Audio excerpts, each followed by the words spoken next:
안녕하세요. 제가 이틀 전인가 있었던 일을 말씀드릴게요. 어떤 여자분이 오셨어요. 나이는 한 40대 후반에서 50대 초 정도? 그 정도는 돼 보이시고, 집을 매매를 하고 싶으시대요. 건물 얘기를 하시더라고요. 그래서, 그럼 몇 호세요? 그랬더니, 호수를 알려드려야 돼요? 이렇게 되물으시는 거예요. 여기서부터 좀 낌새가 이상하더라고요. 아니, 호수를 당연히 알려주셔야 제가 매매를 할 수 있겠죠? 어떤 집인지 알아요? 그랬더니 이제 호수를 얘기를 하세요. 그러더니 집을 살 사람을 평범한 신혼부부를 소개해줬으면 좋겠대요. 그래서 아니 임대차가 아니고 집을 파시는 거 아니에요? 그랬더니 왜 집을 파는 거예요? 그래서 근데 어떤 분이 매수를 하시던 그게 상관이 있나요? 그랬더니 상관이 왜 없어요? 이렇게 또 되물으세요. 아, 이게 평범한 사람은 아니구나. 그럼 얼마에 파실 건데요? 그랬더니 3억에서 4억 정도? 이렇게 얘기를 하세요. 근데 이 집 크기나 연식으로 봐서는 한 2억 초반대 많이 받아야 그 정도 가능한 금액이거든요. 한숨은 제 속으로 묻어두고 설명을 드렸죠. 3, 4억은 신규 분양하는 분양 가격인데 솔직히 분양 가격은 건축주가 땅을 사서 건축 비용 들어가고 자기 마진 붙여서 나오는 금액이지 그게 시세라고 할 수 없거든요. 근데 이제 주변에 그렇게 분양을 하니까 거기에 본인 집을 대입을 시키신 것 같아요.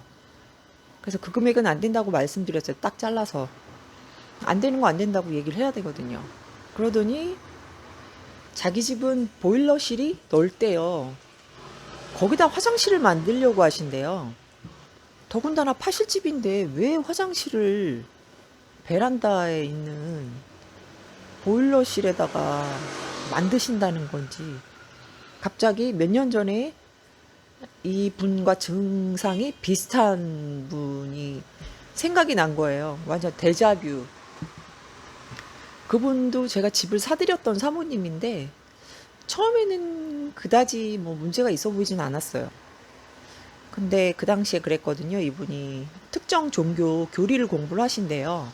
그렇게 알고 있었는데 이사 들어가셔서 몇 달 지나서 가끔 오세요. 그러더니 건물에서 막 쩍쩍 갈라지는 소리가 난다 그러고 그 오실 때마다 자꾸 누군가 나를 스토킹을 한다. 그리고 바로 아래층 사람들이 층간소음을 일으킨대요. 왜 그렇게 생각하시는지 모르겠는데 자기가 움직일 때마다 아래층 사람들이 자기를 따라 움직인대요. 그게 눈으로 보이세요? 그랬더니 그게 아니고 자기한테 도청 장치를 해놨대요. 그래서 따라다닌다는 거예요. 자기 소리 나는 곳마다. 남편분도 계셨거든요. 근데 집에 벌써 밑에 층에서 도청 장치 이런 거 하고 그랬으면 아드님이 가만히 있었겠어요? 그러니까 남편분은 우리 집은 이상 없다 그랬대요. 근데 이분은 나중에 이제 집을 팔아야겠다 그러시더라고요. 그 제가 몇 년 만에 이제 집을 상태를 보러 다시 갔거든요. 근데 검정색 암막 커튼을 다 다셨더라고 방마다. 집을 이상하게 만들어 놓으신 거예요, 진짜. 그래서 이분이 조금 심리적으로 문제가 발생을 했구나 이런 생각이 들었는데 이틀 전에 이 분을 보니까 딱 그 생각이 드는 거예요. 그래서 이분도 비슷한 얘기를 해요. 자기가 탑층에 사는데 저 5개 층 아래층에 사는 특정 호수의 집에서 그 집에서 시끄럽게 군대요. 자기 집에 소음이 들린대요. 예를 들어서 이분이 15층이면 10층에 모 호수에서 그 집에서 층간소음을 일으킨 게 자기한테 들린다는 거예요. 그러면서 거기 사는 사람이 자기를 미워하고 그리고 주변에서 자기를 스토킹을 한대요. 동네 슈퍼도 이상하대요.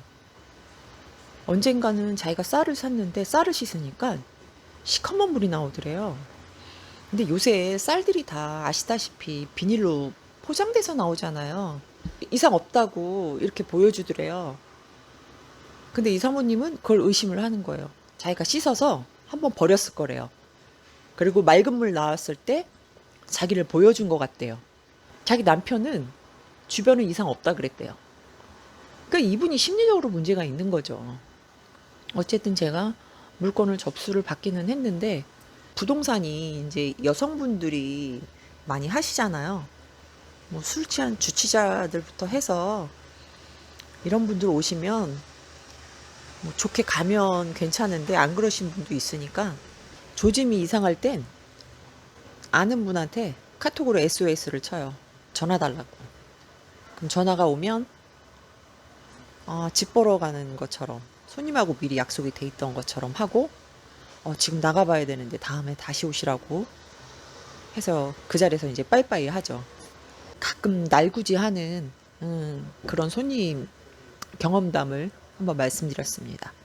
오늘도 시청해 주셔서 감사합니다.